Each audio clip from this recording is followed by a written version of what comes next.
I got so much motherfucking design on right now. Break it down, bring it back, make it clap. I got 3 old thoughts, new block, wear that thing. Bitches on my line, and you know. Halo Sobat People, balik lagi sama gue Lita Susabila di review film. Kali ini gue bakal nge-review film yang berjudul Miracle in Cell No. 7 yang disutradarai oleh Hanung Bramantyo dan diproduseri oleh Frederica.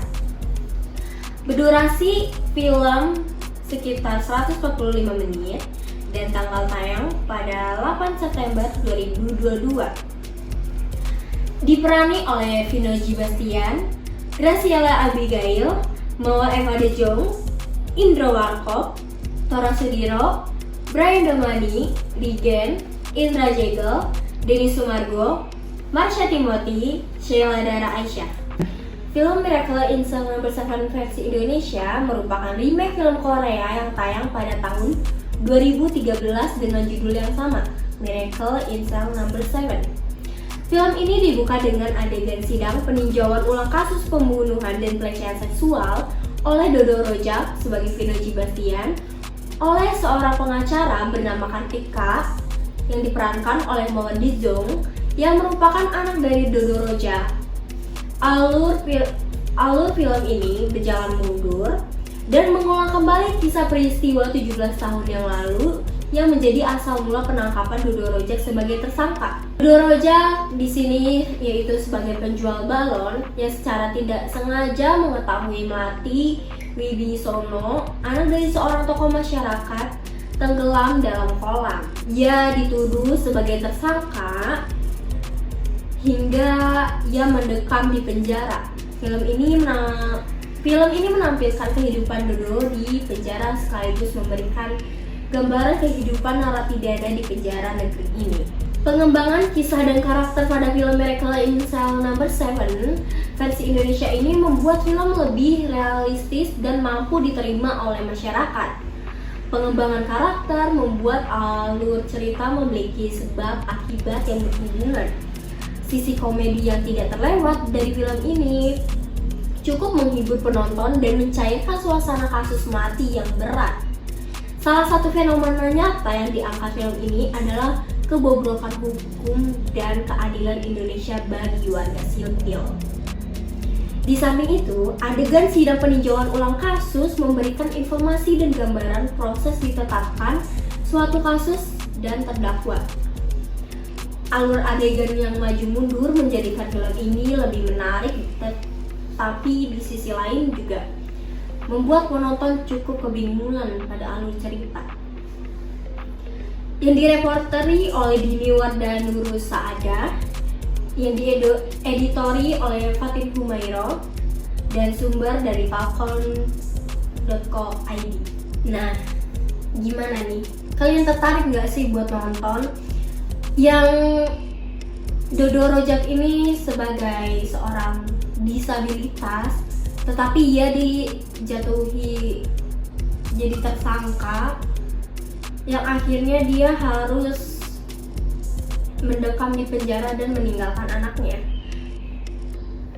Sayang banget gak sih? Dan cerita ini menurut gue cukup menarik dan menyedihkan karena dari film ini tuh merupakan kisah nyata dari warga Korea Selatan. Nah, gue bakal nayangin trailernya buat kalian yang penasaran. Ini tayangan. Nah, check it out. Kupu-kupu yang lucu, kemana engkau terbang? Sudah siap terbang? Sudah! Terbang!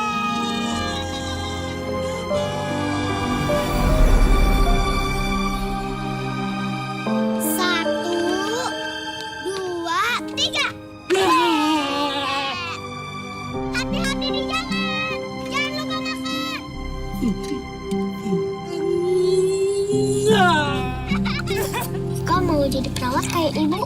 Kan nanti kita jadi dokter. Ya, Bapak Dodo. Bu Ani, Bapak nggak pulang semalam. Ika nggak nonton TV?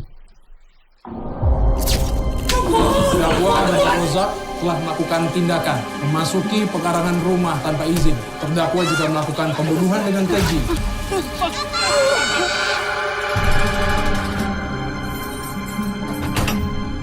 Dodo udah tinggi 175 kilo senti. Bang. 340 bang.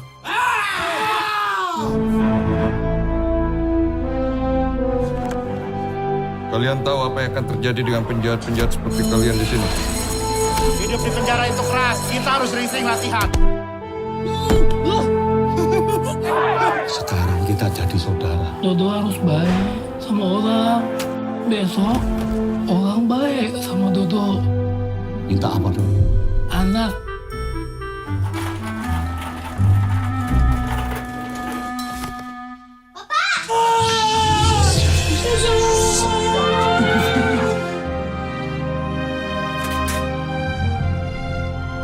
Apakah benar kamu yang membunuh Melati Wibisono? Dodo nggak jahat.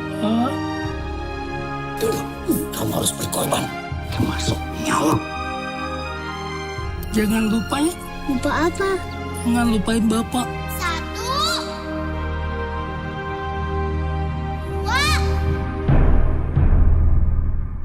3.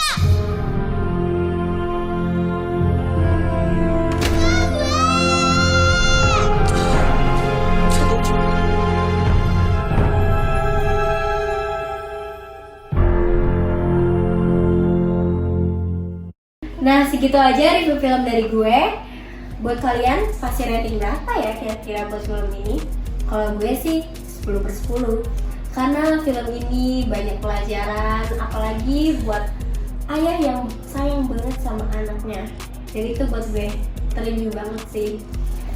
Jangan lupa nonton, jangan lupa like, comment, dan subscribe channel YouTube gue. Gue Lita Susabila, pamit undur diri. Next, kita review film apa lagi ya? Dadah!